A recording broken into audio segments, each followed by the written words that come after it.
আমার কথাটা একটু বসে শুনেন, মনোযোগ দিয়ে শুনেন, কারণ কোরআনের একটা মৌজেজা ছিল।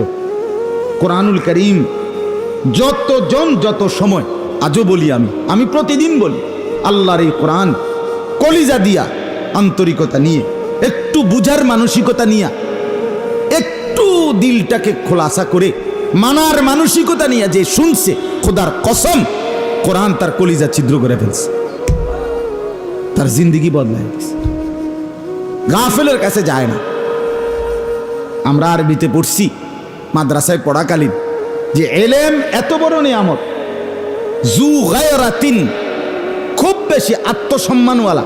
এই যে কোরআন হাদিসের এলেম অত্যন্ত আত্মমর্যাদা বোধ সম্পন্ন।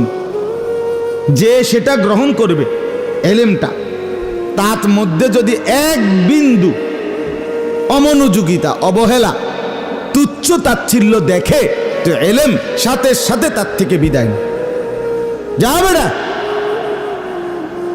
রাত দিন মেহনত করে তো বেড়া আইয়ে না, তুমি আইসে এনে গাফলতি করে না।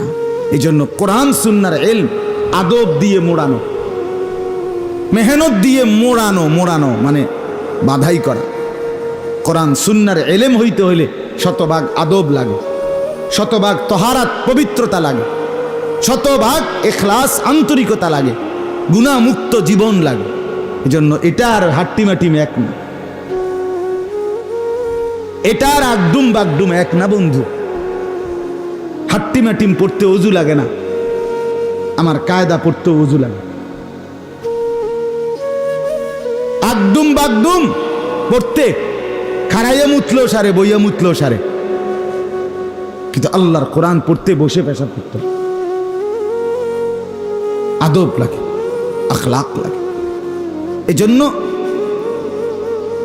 কোরআনুল কারীম আজও যদি কেউ মনোযোগ দিয়ে শুনে, শয়তান মনোযোগ দিয়ে শুনতে দেয়, মুরব্বি করে গার ফেলাই দেয়, আর ফুলাফানেরে দুষ্টমিতে লাগায়। মুরব্বিরা ইমাম সাহেব জুমার নামাজের বয়ান করে, এবার গার ফেলাইয়া জুরানি শুরু করে। এরকম করলেনি আপনি আখেরাত পাইবেন।